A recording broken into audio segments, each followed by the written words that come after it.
My guest today is an experienced industrial marketer that has worked both on the manufacturing side as the director of marketing, and he has worked on the agency side. And his latest company helps manufacturers and distributors connect their systems so that they can get a holistic picture of the customer, their journey, inventory, and add value back to customers, as well as to help sales and marketing work more efficiently.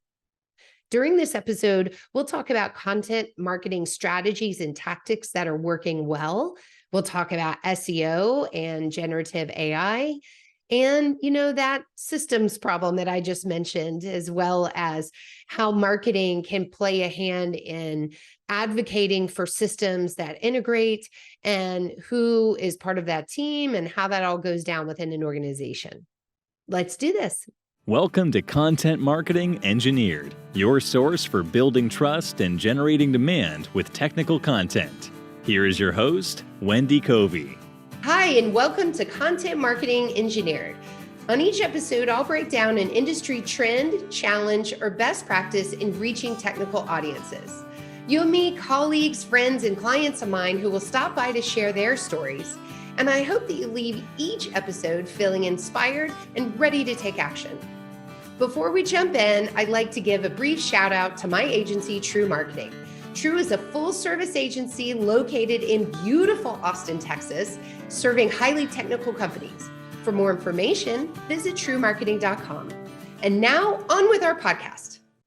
Hey everyone, and welcome to another episode of Content Marketing Engineered. I am joined today by Joyce. He's the founder of Bridger.io and the former global marketing director of Brennan Industries, both companies and positions of which we're going to spend some time on today. So excited to have you here, John.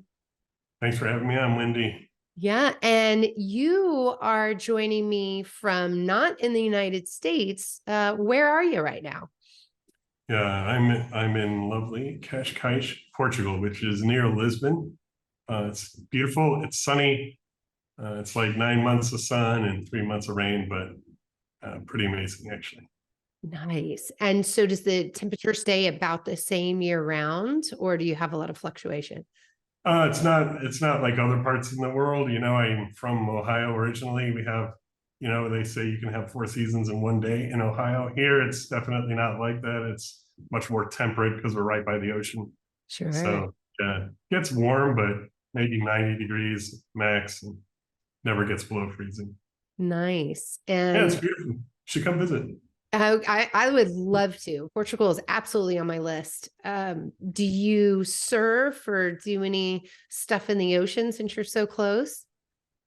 I like to look at it. I like to walk past it. I do not surf. My daughter surfs though. So it's definitely something a lot of people do here. Portugal's world famous for having some of the biggest waves in the world. They have the 100-foot high waves here in a little town called Nazaré on the coast.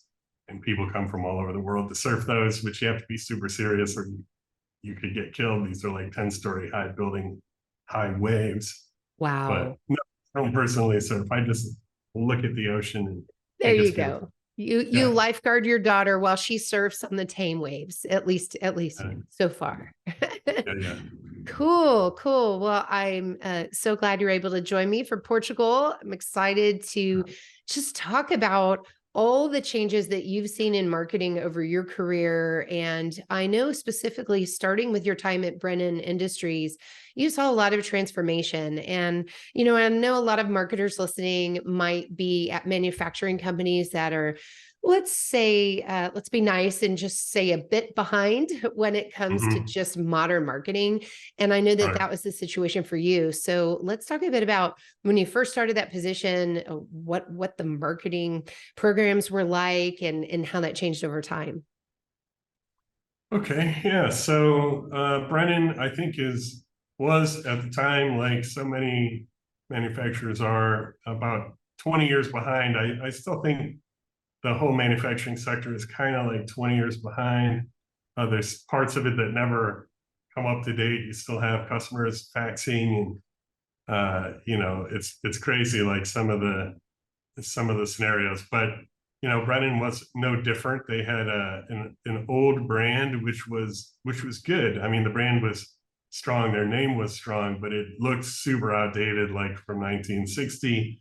And the whole vibe just of fittings in general, at least, is greasy machine shop, low tech, not very sophisticated, that kind of a vibe in that particular part of industry. I know there's all different types of industry, and there's some extremely high tech, but Brennan was a pretty nuts and bolts type of an operation, and so yeah, their main marketing tactic was advertising and trade publications, which we know is the most effective use of your money as a marketer. So basically I came in there and they had been doing this since 1960, and just needed somebody to kind of help bring them up to speed, rebrand the company. They really wanted to look like the leading company that they were or are. They're one of the premier manufacturers of hydraulic fittings globally. But they didn't look like they were. So And when yeah, you we say raised. they didn't look like it, was it more their visual brand, the website, the messaging, or a little bit of everything? It was all of that and the way they were carrying out their marketing. I think you not only do you have the brand, but you have the impression that you're making by what people see of you, what you're doing, what presence you have, in the market. It's more than just the logo. As anybody who does anything in branding knows, it's like so multifaceted. So it was a combination of all these things, the website, the logo, even the buildings, the facilities, the uniforms, and then the marketing tactics that are happening out there that people are experiencing. So, people are judging your brand based on literally every interaction that they have with you.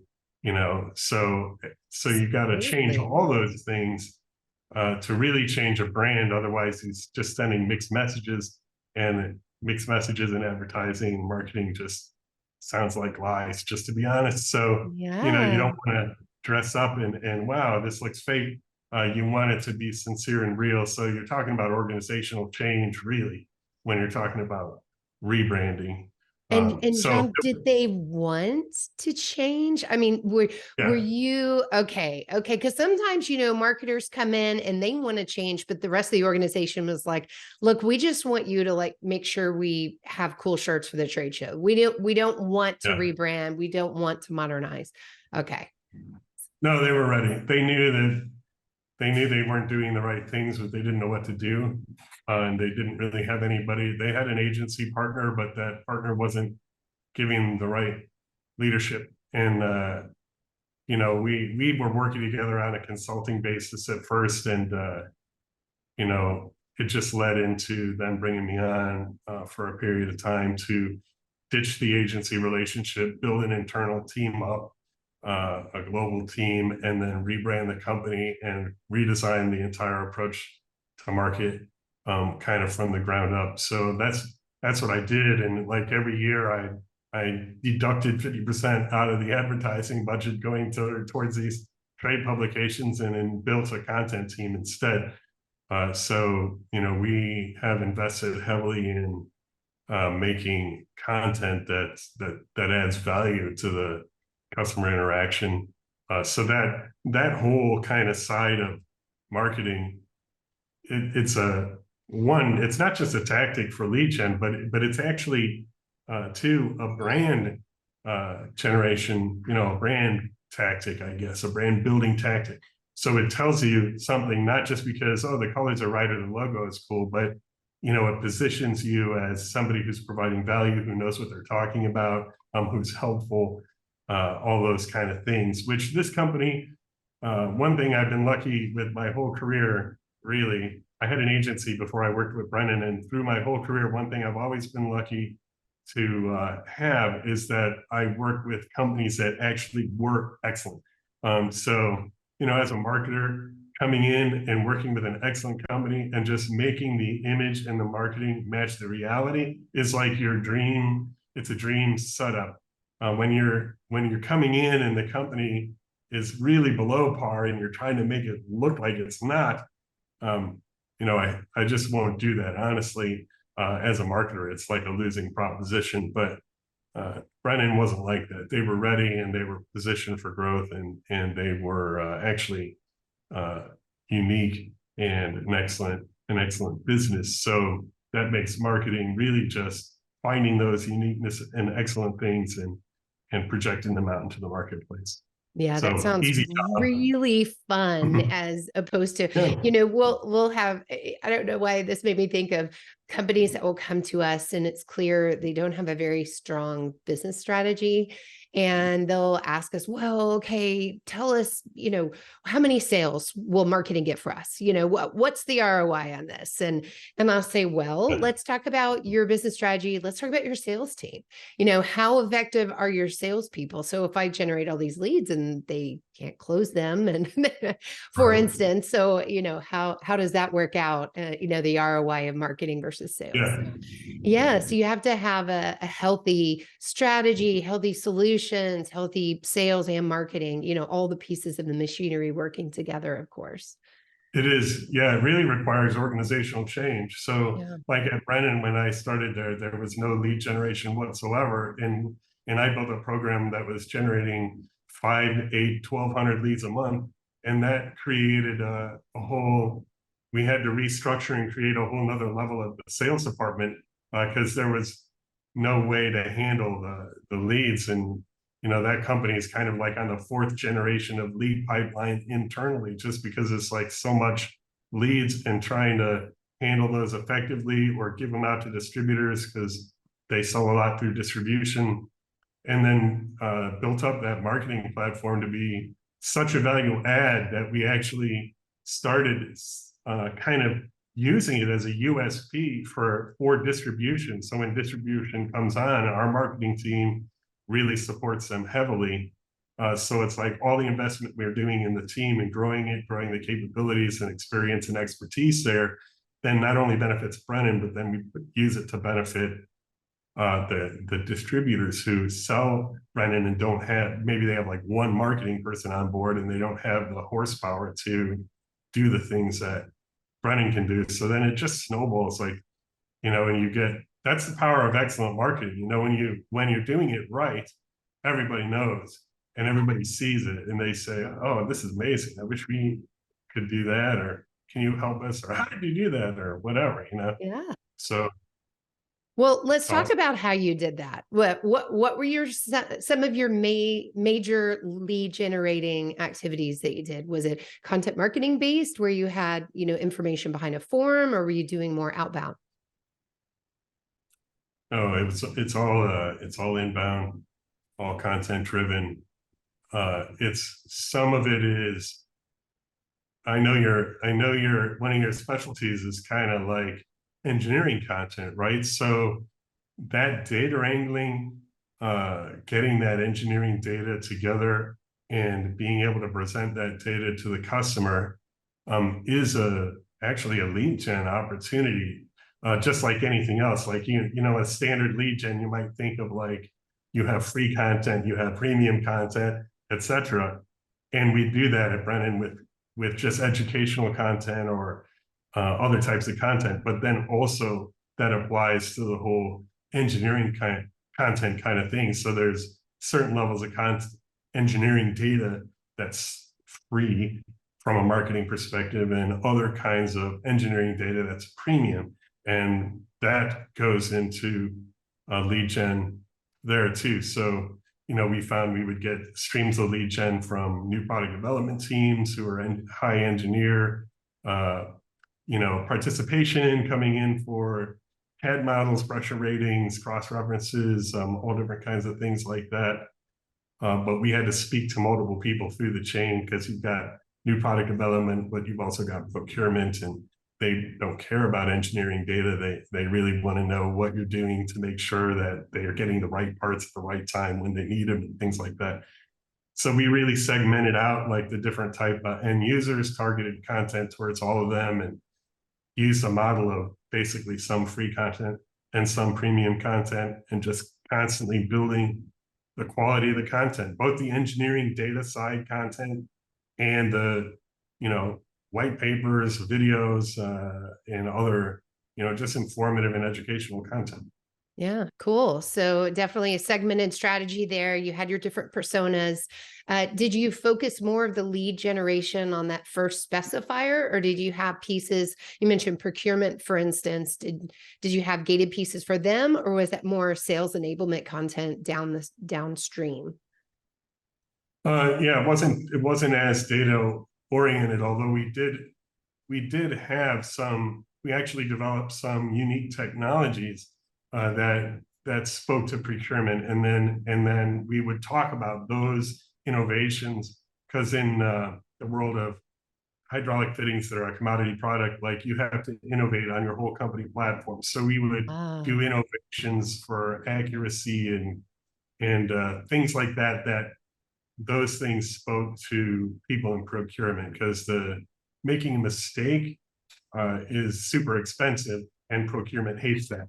So, we would basically talk about all that kind of thing, and different things that we were doing, different systems that we created that help, for instance, eliminate errors. And that's just one example, but that's an example that speaks to procurement.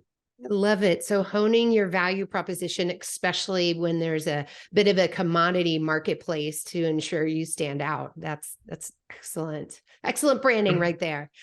You mentioned video. Tell me more about what types of videos did you create? Did you have to get over any logistical hurdles in starting with video? A little bit. I think there's a mentality shift, and it's nice to have. I'm trying to build. I'm no longer with Brennan, but when I was with Brennan, I was building a content generation team, and I built the video part. That's a specialty. Every little piece of anybody's content team is a specialty, right? So then you're looking for specific people, and that's always kind of one of the challenging things. It's like, how do we bring in a whole nother specialty? It's like when you're building an agency, you're building a little agency inside the company, and you're like, okay, we need different specialties for this deliverable or this tactic.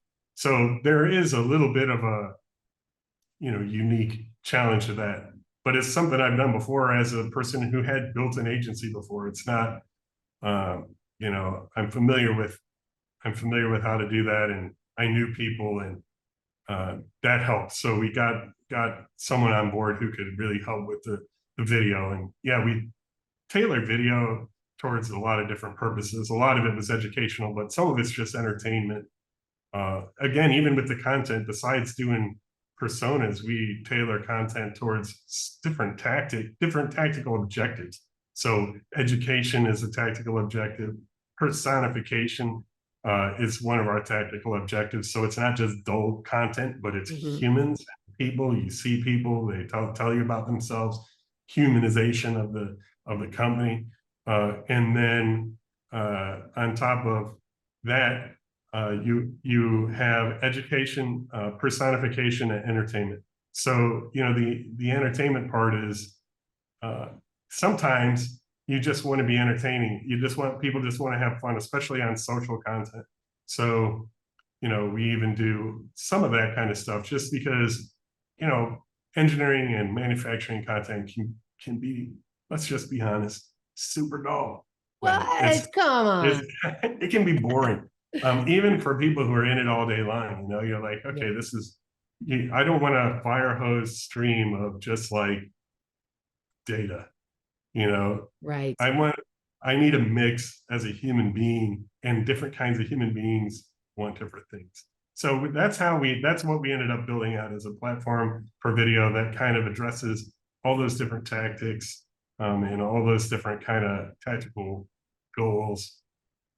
And yeah, it took some time, and you partner with vendors, and you bring people on staff and try different things. Just keep layering it until it grows. Okay. Well, last Brennan question, and then I want to move on. But I think this is a nice segue. Tell me about your MarTech stack and the types of technology that you couldn't live without, and how things integrated together, or maybe didn't integrate together, as many people have struggled with. Yeah. So basically, MarTech stack is heavily HubSpot oriented. I'm a HubSpot fan. I like it. It does a lot. It's very capable. But tying together the ERP, they had a very antiquated ERP. They had a very unique CRM that didn't integrate really well with anything. The ERP didn't integrate well with anything. The website's WordPress. You can do a lot with WordPress. You can do a lot with HubSpot. But all the internal data structures were kind of super limited. And that was a challenge.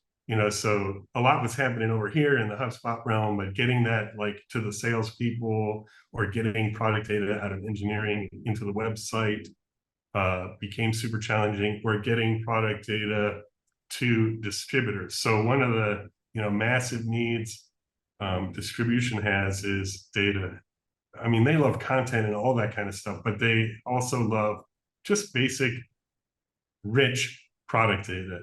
And then there's a third layer, which is e-com. So e-com is evolving so much, and you think of people buying on a website, or some people might think of punch out for procurement, but really, more than ever, large distributors in the US at least are creating their own systems, which they expect manufacturers to plug into and adhere into for real-time information. So a large distributor who might be nationwide and like an 800-pound gorilla of where you want to sell your products says, I want to know, every sales associate in this organization with all 2,000 of our locations can go into their own ERP system and say, how many fittings of this type do we have at our distribution center, and how many does Brennan have in their 15 distribution centers, and how fast can we get them, and how much are they? They want that information instantaneously. Oh, They don't sure. go to the website. They don't want to call somebody or email somebody. They just want it in their own ERP system. Got And it. all the national distribution chains are kind of going that way. They expect you to integrate your data into their system. So all those different I guess, integration points where you're sharing data or stumbling blocks. So how do we get the data from engineering onto the website? How do we get orders from the website into the ERP? How do we get leads from the CAD system, from HubSpot, from whatever, this system over here into our CRM? How do we get those leads to our distributors who we're also giving leads to? How do we get our product data to the distributors, our inventory data to the distributors? So when you say data, okay, data is like a super boring word, honestly. I'm a data guy, I think it's boring. But when you say customers, when you say leads, when you say the ability to make a decision about buying a product right now, you're talking about data. That's what data really is. Okay, we're talking about humans and people ready to buy, and transactions, and everything that makes a business actually function is, on some level, data. So yeah, I immediately ran into a lot of issues with trying to wrangle data, I think, and it's very common in the world of, actually in the whole world, but in the manufacturing and industrial world, it's even more common, because I think they're a little bit, like I said, behind the times with some of their systems. You have some technical debt there, and just even processes that aren't totally up to speed. So yeah, that's my experience in solving those problems for Brennan is what led me to start my company. I'm a techie guy. I love marketing. I love all the creative aspects of that, but I'm also a software designer. I write code. I architect systems. My dad ran a software company that was a virtual company, that ran out of our house and everybody worked from home. Back in 1970, when you had acoustic couplers and stuck your modem and had a dumb terminal. So Wow. I grew up with that. Like, okay, virtual company, software. I learned COBOL and Fortran when I was like 12. Love it. I love that kind of thing.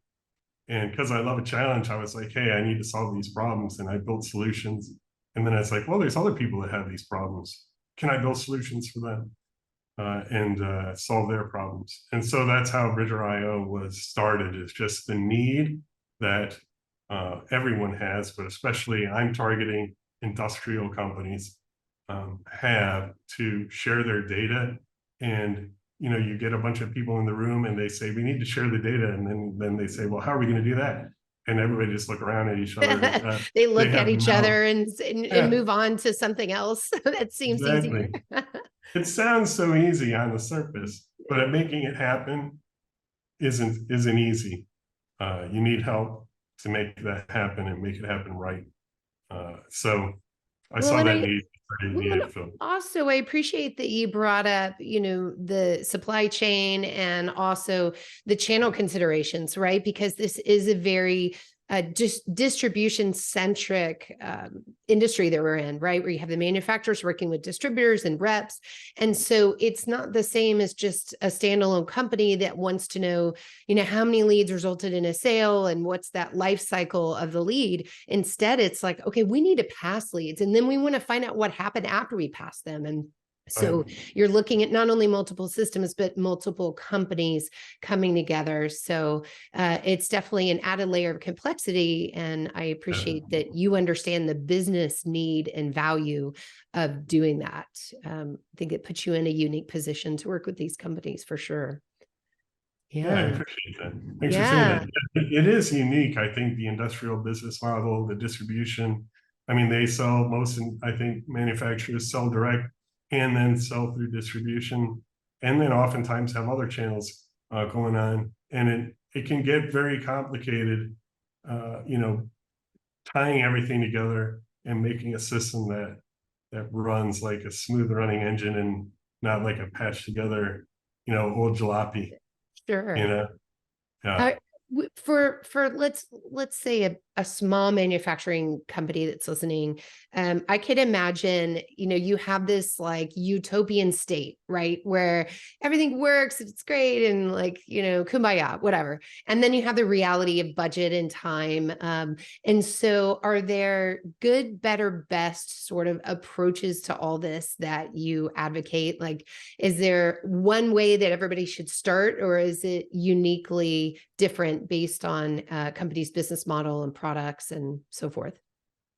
It's sort of a mix of those two things. So I think that there's a lot of common problems that people have in general. How do we move lead data around, product data around, sales data around, inventory information around? So on the surface, it seems very similar, but then every company is unique. And so each one, and then you have even different compliance regulations. So for instance, sometimes just military or governmental compliances make actually sharing data complicated, or in the EU where I am, there's additional laws around sharing data that apply to everybody. And so every situation is unique, but at the same time, all the situations are super similar at their core. It's like marketing, as as a marketer, you have a conversation with the company and they say, well, you can't market my products. You don't know anything about my products or my industry or anything. You say, well, I've marketed for 100 other companies. And yes, yours is unique. It is. And there are some things we need to learn about your company so that we understand the uniquenesses. But at the same time, it's very similar to a lot of other businesses. No matter how unique your company is, it functions, unless it's completely disruptive new concept out of the box, it functions probably like a lot of other businesses, So the same's true for integration. Everybody's wrestling with the same problems, but they have their unique twist on it. Maybe the unique people they're dealing with that are industry players. It may be governmental regulations around what you're technically allowed to do regarding connecting systems that has to do with military or governmental certifications. Sure. Yeah, it could be a variety of things like that that make each one different. And then obviously the product information and data is unique. Yeah, So, makes sense. yeah. Who is usually the person that's spearheading change? Is it often like the VP of sales because they're having channel conflict, or is it marketing because they want more insights into what leads are doing, or they don't know how to pass a lead to sales? Who usually is the one that pulls the first thread? Yeah, that's a good question. I think just out of my experience, and this could change over time, but my experience has been sales and marketing, and then the highest level executive. The CEO and sales and marketing executives are the ones who are really looking at the whole organizational machine and saying, how can we eke out more performance out of this thing? Where is this thing failing us and bringing in 25% when it could be bringing in 100%? What's the bottleneck? What's the weak point? There's not that many people who are looking over the organization at the highest levels and really kind of trying to fine tune it or tweak it or solve those problems. But usually it's marketing related or marketing/sales or the CEO or both. Yeah. Where it's like, okay, we have this problem and we don't know how to solve it. What's interesting that you didn't say, and I agree with you, and I think this is another way in which the industrial area is so different, but you didn't say the CIO or the director of IT. Those functions don't seem to be in this industry as tied in with the core business. I mean, maybe they are on, the plant floor and doing things, IT related there, but it seems like when it comes to IT business functions, they're more of a support role and less of an executive function. And I'm not saying that's right. It's just maybe an observation of my experience, at least. It's totally an observation. And I think it is, in my experience, even outside of the States,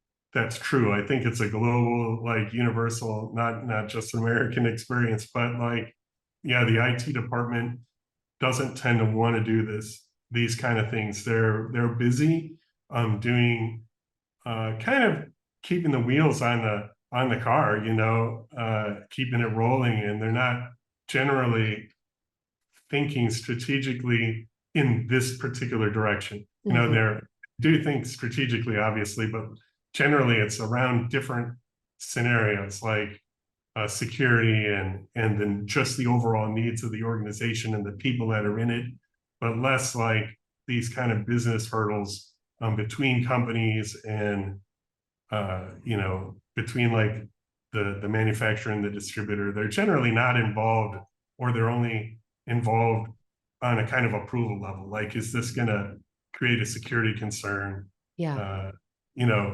So that's the kind of questions I get from IT are almost always more technical detail about like, is this going to break something in our system, or is it going to violate a security issue, or that kind of thing.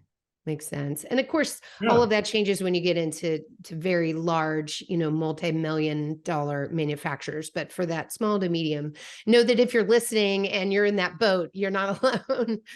So, well, very good. Well, before we close out here, because we're running out of time, I wanted to ask you, since you were a technology geek, and here we're in the midst of a pretty big technology disruption in marketing obviously we've had AI tools baked into HubSpot, for example, for quite a while, but the idea of having, chat functions where you can tap into an LLM is new, and some of the new chat functionality and smart functionality we're seeing across all different tools. The landscape's really changing. So I guess my question for you is, what are you most excited about, and what are you least excited about when it comes to AI technology for marketing? And maybe what keeps you up at night.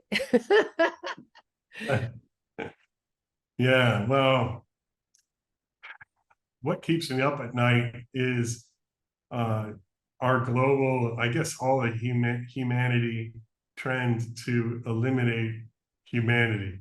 That keeps me up at night. A lot of these things, if you look, we're trying to, in some ways, be God, you could say. Now, people said that about every new technology that comes, but there is kind of an innate quality in humanity that wants to dictate its own direction, and that keeps me up at night. Okay, but to answer your other questions, I love that you went there first, though. It tells me a lot about your personality. I did, because it was a more fun question. I would love to get into it more, but it gets kind of deep. So I think the usefulness of AI, where it currently impacts marketing, let's say to limit it, is really in, you see a lot of people using it to generate content, but at the same time, in my personal opinion, that's just the spam of content, because basically because these learning models are getting their answers from studying everything else that's already out there. And it's like if you mix every color of paint in a bucket long enough, what do you end up with? You just end up with a brown yuck, right? And Yep. that is, to me, the downside of AI, right? It's just, you're just every voice possible churn through a computer and spit out, just the most blah thing you've ever seen. I think where I've personally found it, helpful is it's kind of like another person you can brainstorm with. I personally used, like ChatGPT or that kind of thing just for that. Like you throw some ideas in it, you say, reword this like 5 different ways or whatever. And I found that to be kind of interesting, but I very rarely think that the content that comes out of those kind of systems is really top notch. And as somebody who, any marketer who's trying to make content, if your goal is just to make blah content, then you should get out of the business. Honestly, I think you're not helping. Your goal should be to make exceptional and valuable content. And I don't think that that's possible by churning, every thought that Google can come up with through an algorithm and spitting out, phrases. But I know people are going to gravitate to that, just like when Google came out and people learned I can put keywords in white text on my page, and Google will point at my website. And then all of a sudden, every website and all SEO tactic was, put your keywords on your page 1,000 times. That moment is where we are now with AI generated content. It's just going to create a lot of content spam. But the opportunity there for other more dedicated marketers is you have the opportunity to rise above the trash, and just like Google, it was easy to rank when you could put the white words on your page. Now you have to have some actual credibility, some valued content. Google has made it the bar higher for you to rank. That's only going to happen more and more and more. So the opportunity is to be a better marketer, to make better content, to push yourself, push your team, and create the best and most valuable content you can. And that's what your customers want. That's what your goal should be anyways, So I guess those are the answers to your questions. The good thing I like about it is I think it is interesting, fun, and helpful for brainstorming. The thing I like least about it is the churn of mediocre. The brown paint. What a great analogy. Yeah, just a blah content, but there comes with that the challenge to rise above marketers and do better than that, I tell you, you gave me goosebumps. I like how you put that. Rise above and add to the body of work and be better and have quality. And of course, I'll just add to that. You can't just be on your own website anymore and rank. So you have to put yourself out there, put your brand out there, and have that conversation in more than one place. And I think that's a pretty big shift for, let's say, the inbound marketing purists that were really focused on just the blogs and their own website and building their own community. And all of that is still important. But Google's now looking for who's truly the authority on the subject beyond just, you proclaiming it through your blog content. So, yeah. I think the dangerous thing is starting from Google and working backward. Oh, right. That mindset in general is where it all goes wrong. Yeah. You have to start from, how can I provide something of value to the marketplace, right? That you have to be thinking about the customer. And that's where it's like, if you're really doing that, then the rest of everything else will come along with it. Yeah. But if you start from some weird tactical objective, like I want to rank number one on Google, which isn't a weird tactical objective. Everybody wants that. But if you really build a strategy from that, you almost have to completely let go of that. Just say, okay, maybe it'll come, maybe it won't. We don't really care what the page rank is. I mean, we care, but we're not going after that. And it's not going to be the same from person to person and region to region and any of that anyway. So even the concept is dated, right? Of a top I think it is. Yeah. I think it is. Yeah. And you don't ever want to be, as a marketer, like focused on that kind of thing. You want to focus on providing value to the customer.